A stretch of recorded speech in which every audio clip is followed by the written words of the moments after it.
Welcome guys. Have you ever been in a situation where you have to choose between M416 or G36C and you have no idea which one is better? Well, this video is going to help you figure out which one is better for you.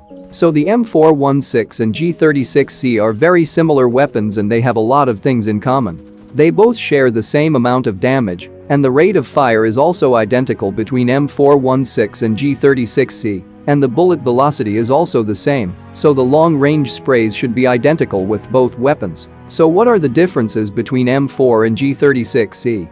Well, the first noticeable difference would be the recoil controlling and handling of the weapon. People say that G36C has more consistent spray, and also it's more stable than the M416. So let's take a look at the recoil pattern of M416 and G36C. So I will be shooting at the same wall with both weapons for 5 times to get an average spray pattern which we can use to compare later on. And remember, this test is done without using any attachments to weapons. So here is the spray pattern of M416 and G36C side by side. The first thing you notice is that G36C's recoil is almost in a straight line, whereas M416 is kinda unstable, and it goes left and right in an unpredictable way right after the first 5 bullets. Anyway, the M4 has less vertical recoil, while the G36C has less horizontal recoil. But you should know this: if your spray goes up almost in a straight line, it's easier to control the recoil of it, since you just have to pull down your weapon in a straight line. But when the spray tends to move randomly in a left and right direction, then it's going to be really hard to control the recoil.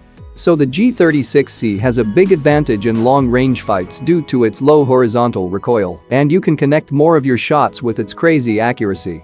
And if you are wondering how good is G36C's performance in close range, it performs as good as the M4, but slightly better than M4 since it has less horizontal recoil. So there is absolutely no doubt that the G36C is a better weapon than the M416 because G36C does everything that M4 can do, and in some situations it does it better than M4. And if you ever find G36C, I highly recommend you to use it because it can only be found in Karakin, whereas the M4 is available on every map. And if you are wondering if G36C has a faster reloading speed, actually no, it just feels like it reloads faster, but in reality, it has the same reloading speed as the M416. And I personally think that G36C's reloading sound is so satisfying, and it makes a click sound after reloading completely. Here is an example.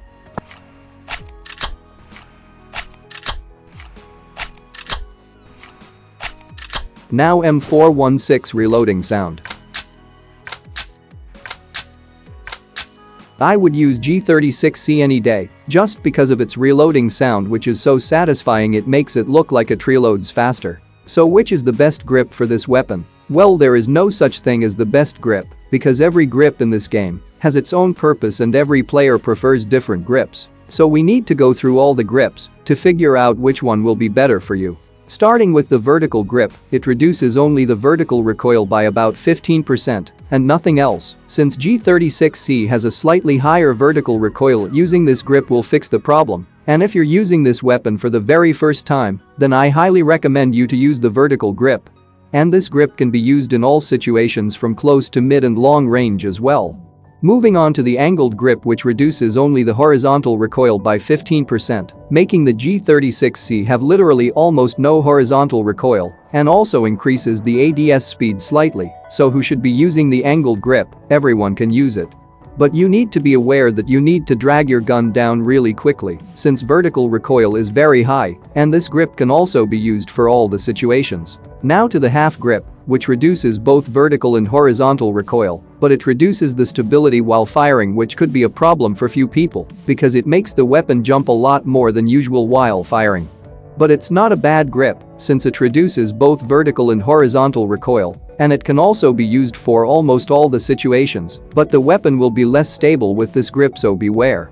And moving on to the thumb grip, which opens up scope 30% faster, giving you the ability to engage into a fight much faster while also reducing a small amount of recoil, but it's really small amount of reduction, so this grip is only suited for close combat fights, which helps you to attack faster.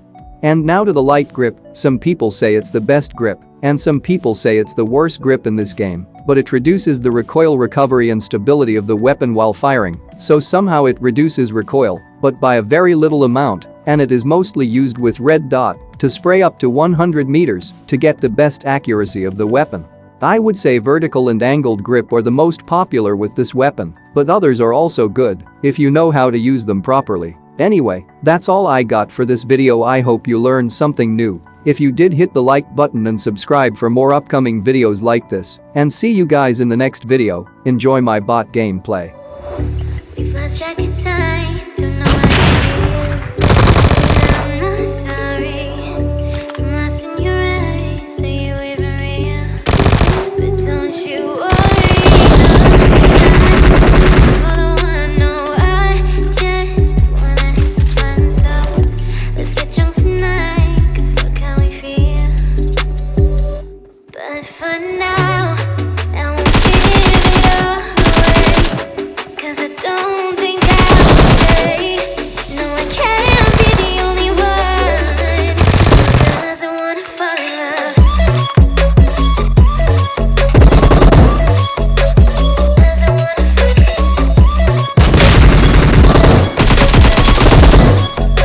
Doesn't wanna fall in love. Doesn't wanna feel. Doesn't wanna fall in love. May not see eye to eye, but we can be chill for just this moment. So turn out the lights and let's make a deal to just enjoy